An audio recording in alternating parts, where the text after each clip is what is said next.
अस्सलाम वालेकुम व्यूअर्स, कैसे हैं आप सब लोग। उम्मीद करता हूं कि आप सब ठीक ठाक होंगे। आज की वीडियो थोड़ी सी एक इंटरेस्टिंग इवेंट जो हमने किया है उसके बारे में मैं आपको बताना चाह रहा हूं कि हमने किया क्या है कि ये जो बुल आप देख रहे हैं, इस बुल के ये बुल हमारे फार्म का अपना बुल है। जो एनिमल बाहर से इंपोर्ट होकर आए थे और उनमें बाद में हमने सीमन रखा और जो इंपोर्टेड कैटल थी, अमेरिकन काऊ थी हमारे पास, जो कि बहुत अच्छा, जिसने बहुत अच्छा परफॉर्म किया और जिसका सीमन भी हमें पता था कि इसमें हमने ये सीमन यूज़ किया है। आगे से हमें ये बुल मिला। अब इस बुल से हम ओकेजनली क्या करते थे कि जो रिपीटर एनिमल थे हमारे, वो हम प्रेग्नेंट करवाते थे इस बुल से। अच्छा, इस बुल का सिलेक्शन करने में एक और चीज़ भी हमने देखी कि हमने इसका टेस्ट करवाया। जो आपको पता होगा कि मिल्क के अंदर प्रोटीन होती है, केज़ीन प्रोटीन, उसमें A1 भी होती है और A2 भी होती है। तो इस बुल की जो प्रोटीन का जो हमने टेस्ट करवाया है वो A2 आई है। तो इसीलिए भी हमने इस बुल को सिलेक्ट किया बानिस्बत हमारे और बुल्स की निस्बत, क्योंकि A2 जो है वो ज़्यादा बेहतर है A1 वाली जो है जेनेटिक्स से। लेकिन अब हमने किया ये डिफरेंट कि हमने ये जो हमारा बुल है अपने फार्म का, इसके हमने एजैकुलेशन लेके, इसके हमने आर्टिफिशियल वजाइना यूज़ करते हुए एजैकुलेट लिया इसका, और इसके सीमन बनवाए हैं। इसके सीमन हमने बनवा लिए हैं अपने फार्म पे यूज़ करने के लिए। अब ये जो काम है, इसका फ़ायदा क्या है। अब एक तो ये बुल जो है, ये बुल हमें पता है कि इसकी माँ का क्या डाटा है, इसकी आगे जो हीफर्स आई हैं उनकी जो बॉडी करैक्टरिस्टिक्स हैं वो कैसी हैं, वो भी मैं आपसे शेयर करूंगा। इसकी माँ की करैक्टरिस्टिक्स शेयर करूंगा। और ओवरऑल अगर आप इस बुल की करैक्टरिस्टिक देखें तो बहुत ही अच्छी करैक्टरिस्टिक का हामिल है ये बुल। इसकी ब्रीड बहुत अच्छी है। इसकी ओवरऑल करैक्टरिस्टिक्स देखें, इसकी आप लेग्स देखें, फीट एंड लेग देखें, इसकी आप ओवरऑल चौड़ाई देखें, एनिमल की लंबाई देखें, ये पूरी अपनी करैक्टरिस्टिक्स के ऊपर उतरता है। इसके आप ऊपर से रंप एंगल देख सकते हैं। इसके जो रिब्स हैं उसकी एंगुलरिटी अगर आप देखें तो हर लिहाज से ये बुल बड़ा ही बहुत अच्छा बुल है और हमें बहुत अच्छा लगा बुल।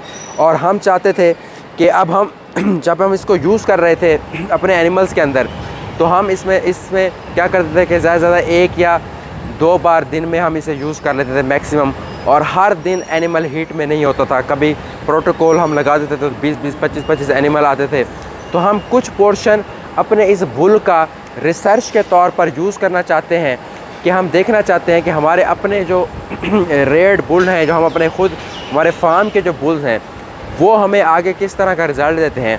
तो इस पर्पज़ के लिए हमने किया ये कि इस बुल के हमने जो है वो सीमन बनवा ली हैं, स्ट्रॉ बनवा ली हैं, वो मैं आपसे शेयर करूँगा। ठीक है। इस बुल का नाम हमने रखा हुआ है 5 नंबर बुल, ना 5 नंबर बुल है इसका। फ़र्दर इसको हमने एक नाम सजेस्ट करना है, तो वो आप ज़रूर कमेंट सेक्शन में बताएं कि इस बुल का क्या नाम होना चाहिए। जिस तरह से आप स्ट्रॉ के ऊपर देखते हैं कि लैंड माइन बुल होता है, क्लूड बुल होता है, इसी तरीके स्पेक्ट्रे है या फिर एसिलोडन है, इस तरह का कोई अच्छा सा नाम जो है पाकिस्तानी नेम होना चाहिए। तो वो आप इस बुल के लिए जो है वो रिकमेंड करें, वो हम इसका नाम रखेंगे। तो हमने इस बुल के जो स्ट्रॉ बनवाए हैं तो हमें बड़ा ज़बरदस्त रिज़ल्ट मिला है इसका। इसका रिज़ल्ट क्या मिला हमें कि हमारी जो इसका शॉट था उससे हमारे बल्कि 2 शॉट हमने इससे लिए और उसके तकरीबन हमारे पास 450 डोजेज़ बनी इस बुल के। सिर्फ़ और सिर्फ 2 शॉट की, एक दिन के अंदर हमने इससे 2 शॉट लिए और उस 2 शॉट की हमारे पास 450 डोजेज़ बनी। जबकि वैसे हम इसको अगर एक दिन में यूज़ करते ज़्यादा से ज़्यादा हम 2 एनिमल या 3 एनिमल पे यूज़ कर सकते थे, लेकिन अब हम इसका जो सीमन है वो 450 एनिमल में हम यूज़ कर सकते हैं। इसका जो अब हमारे पास जो आग है, तो ये एक AI की जो है पावर है, आर्टिफिशियल इंसेमिनेशन की या जो सीमन टेक्नोलॉजी है, इसकी ये पावर है।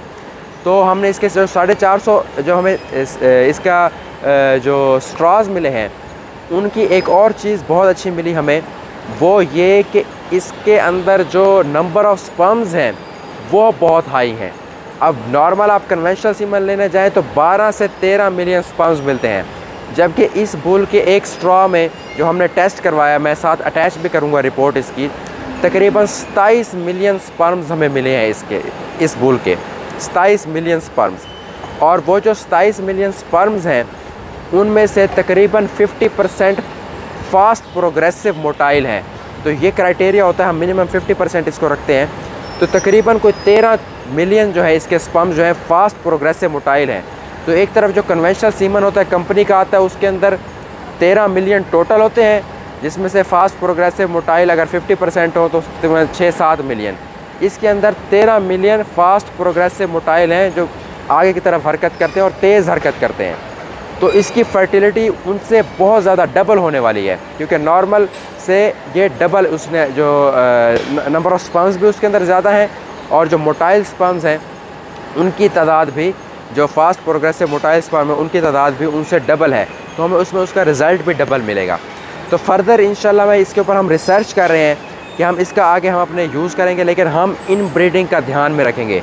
इन ब्रीडिंग क्या होती है कि इसका जो सीमन है इसके रिश्तेदार एनिमल में नहीं यूज़ करना, इसकी बेटियों में, इसकी जो माँ की बहनें थी उसकी बेटियों में, उनमें ये इन ब्रीडिंग हमने नहीं करनी। इन ब्रीडिंग जो है उसका बहुत नुकसान है। हम ऐसे एनिमल में यूज़ करेंगे जिससे इसका ब्लड रिलेशन नहीं है। हमारे फार्म्स पे जो ऐसे एनिमल इंपोर्टेड आए हैं, जो बाद में आए हैं, उन एनिमल्स के अंदर हम यूज़ करेंगे। फिर इंशाल्लाह आहिस्ता आहिस्ता आपसे रिज़ल्ट शेयर करेंगे।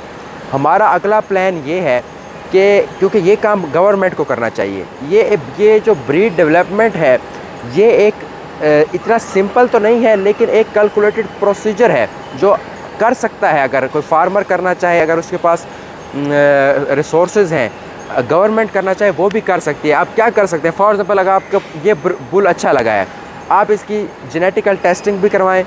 फिर उसके बाद इसको प्रूवन करने के लिए, प्रूवन कैसे होता है, प्रूवन होता है कि डॉटर्स के डाटे से। अब डॉटर, अगर हम सीमन यूज़ करें तो हमारे पास इसके डॉटर्स आ जाएंगे। डॉटर्स का हमारे पास 2-3 साल में डाटा आ जाएगा कि वो कैसा परफॉर्म करती है मिल्क के लिए, मिल्क फ़ैट के लिए। तो इसी तरह का काम करना है हमने पाकिस्तान के अंदर। जो हमारी अपनी ब्रीड की डेवलपमेंट है, जिसमें हमारा चोलिस्तानी आती है, जिसमें हमारी साहिवाल आती है, जो अपनी ब्रीड्स हैं हमारी, या इवन ये फ्रीजन एनिमल जो हम बाहर से लाई जा रहे हैं, इंपोर्ट कर रहे हैं बार बार एनिमल, हम सीमन इंपोर्ट कर रहे हैं। हम क्यों सीमन यहाँ प्रोड्यूस नहीं कर रहे, क्वालिटी सीमन? अब इंपोर्ट कर के हर एक चीज़ आप डेयरी में देखें 90% चीज़ें इंपोर्ट हो रही हैं। हम अपने यहाँ क्यों नहीं प्रोड्यूस करते? हमारे पास वो चीज़ें प्रोड्यूस हो सकती हैं। सब ने इस तरह प्रोड्यूस किया है। ये ब्रीड जो हॉर्स एंड फ्रीजन ब्रीड थी, ये एक मुल्क की ब्रीड थी। बाद में हर मुल्क ने उसके ऊपर काम किया है। ऑस्ट्रेलिया ने अपने हिसाब से काम किया, डच वालों ने अपने हिसाब से काम किया, अमेरिकन ने अपने हिसाब से काम किया है। फिर जाके अपनी अपनी ब्रीड बना ली है उन्होंने, है फ्रीजन, लेकिन अपना ओरिजिन क्रिएट किया है। इस तरीके पाकिस्तान नहीं, हॉर्स एंड फ्रीजन क्यों नहीं हो सकती? इसको आप लोग, ये मेरा मैसेज है, जितने भी फार्मर्स हैं इसको बेशक आगे पहुंचाएं हायर अथॉरिटीज़ तक, कि जो हमारे पास अच्छे ब्रीड के एनिमल हैं उनकी सिलेक्शन करें। उनकी सिलेक्शन करके फ़र्दर आप उनकी टेस्टिंग करें, उनके डॉटर्स लें, उनकी डॉटर्स का डाटा लें। अगर आपको लगता है ये लेंथी प्रोसीजर है, आप इसकी डॉटर्स जो है वो बहुत ज़्यादा टाइम में लेंगे, तो यहाँ पर एम्ब्रियो ट्रांसफ़र लेकर आएँ, एम्ब्रियो ट्रांसफ़र की टेक्नोलॉजी लेकर आएँ, in vivo in vitro embryo transfer लाएँ, जहाँ पर एक गाय जो आपको 1 साल में एक बच्चा दे रही है, उसकी फ्लशिंग करवा के या उसकी इन विट्रो के थ्रू आप जो है ओवोसाइट्स लेकर आप उसके एम्ब्रियो ट्रांसफ़र कर के हज़ारों की तादाद में डॉटर्स उसकी जो है प्रोड्यूस कर सकते हैं। एम्ब्रियो ट्रांसफ़र एक ऐसी टेक्नोलॉजी है जिसको गवर्नमेंट बिल्कुल भी इसको कमर्शलाइज़ नहीं कर रही, इसको ब्रीडिंग प्रोग्राम्स में नहीं यूज़ कर रही। ब्रीडिंग जो हमारा प्रोवन करने का काम है हमारे अपने लोकल एनिमल्स का, उनमें बिल्कुल नहीं यूज़ कर रही है। तो यहाँ पर एम्ब्रियो ट्रांसफ़र का रोल आएगा। तो एम्ब्रियो ट्रांसफ़र करें, एक कम वक्त में, साल के अंदर अंदर आप इससे बहुत बेलातादाद डॉटर्स ले, और डॉटर्स का आप जब आपके पास डाटा आएगा तो आप फिर उस डाटे को एवेलुएट करें कि आपके पास ये एक लैक्टेशन में कितना दूध दे रही हैं, आपके पास क्या फ़ैट आ रही है, आपके पास मिल्क प्रोटीन कैसी है इसकी, इन एनिमल्स की। तो ये एक या तो अच्छे फार्मर्स को करना पड़ेगा या गवर्नमेंट लेवल पे इसको करना पड़ेगा। तो ये बहुत अच्छा इनिशिएटिव है। तो आप लोग भी इस तरह का इनिशिएटिव लें अगर आपके पास अच्छी ब्रीड है, लेकिन ब्रीड को ज़रूर देखें, डॉक्टर्स के मशवरे के साथ करें। अगर बुरी ब्रीड है तो इसका जहाँ पे एक ये दो धारी तलवार है, जहाँ पर ये फ़ायदा करेगा ये नुकसान भी करेगा। अगर गलत ब्रीड आपने चूज़ कर ली तो आपके आने वाली सारी नस्ल ख़राब हो जाएगी। अच्छी ब्रीड चूज़ की तो आने वाली नस्ल अच्छी आएगी, लेकिन हमें रिस्क लेना पड़ेगा। इसी तरीके से ही ब्रीड इम्प्रूवमेंट होती है। तो ये डाटा जब आपके पास आ जाएगा कि इसने, और जो बाहर का डाटा हमें आता है कैटलॉग के अंदर, वो बाहर की चीज़ें हैं कि वहाँ पर क्या न्यूट्रिशन दे रहे हैं, वहाँ पर कैसा माहौल दे रहे हैं। यहाँ पाकिस्तान का डाटा तो हमारे पास है नहीं कि हम इनको अपनी न्यूट्रिशन में, अपने मौसम के हालात में हम इनसे कितनी एवरेज ले सकते हैं। तो जब वो हमारे पास डॉटर्स आएंगी, उनका जो डाटा होगा वो एक्चुअल डाटा होगा, वो बेस लेवल का डाटा होगा कि हमारे पाकिस्तान में किस तरह से परफॉर्म करती हैं। और इसी तरह से ही हम अपना प्रूवन बुल्स बनाएं, हमारा प्रूवन सीमन हो, और इसी प्रूवन सीमन के हम यूज़ करके आगे हमारे पास जो है चैम्पियन काउज़ आ सकती हैं, जिनमें हम फर्दर हम एम्ब्रियो ट्रांसफ़र उनसे हम टेक्नोलॉजी को यूज़ करके उनको फर्दर प्रोपोगेट कर सकते हैं। और फिर इंशाल्लाह एक ऐसी स्टेज भी आ सकती है कि हम अपने जानवर अपने मुल्क के लिए ख़ुद बनाएं, हॉर्स एंड फ्रीज़न बाहर से इंपोर्ट करने के बजाय। और फिर एक ऐसी स्टेज भी आएगी इंशाल्लाह कि हम, हमारे पास इतनी क्वालिटी ऑफ एनिमल बन जाएगा कि हम उसको बाहर एक्सपोर्ट भी कर सकें, जिससे हमारे मुल्क के हालात जो हैं वो काफ़ी बेहतर हो सकते हैं। तो इस तरह का जो है ये एक थिंकिंग है मेरी, जो जिसके ऊपर हर एक बंदे को, हर एक फार्मर को, हर एक डॉक्टर को सोचना चाहिए। और ख़ास तौर पर जो पॉलिसी मेकर्स हैं, जो गवर्नमेंट ऑफिशल्स हैं, उनको इसमें आना चाहिए, अपनी ब्रीड्स के ऊपर, इवन हॉर्स एंड फ्रीज़न के ऊपर काम करके प्रूवन एनिमल्स बनाने चाहिए और अपने ही मुल्क में बनाए गए एनिमल्स को आगे प्रोपोगेट करना चाहिए और उनको यूज़ करना चाहिए। तो जी उम्मीद करता हूँ कि आज का जो वीडियो सेशन है ये आपके लिए इन्फॉर्मेटिव भी साबित हुआ होगा और मोटिवेशनल भी होगा कि आप इससे मोटिवेट होकर आप भी इस तरह के कोई इनिशिएटिव लें। ये एक बेसिक इनिशिएटिव है और हमें और आगे जाना है, तो और आगे इंशाल्लाह जाएंगे प्रूवन बुल्स के ऊपर, प्रूवन सीमन के ऊपर, तभी जाके हमारी जो है ग्रोथ होगी। तब तक के लिए आप अपना ख्याल रखें, दुआ में याद रखें। अल्लाह हाफ़िज़।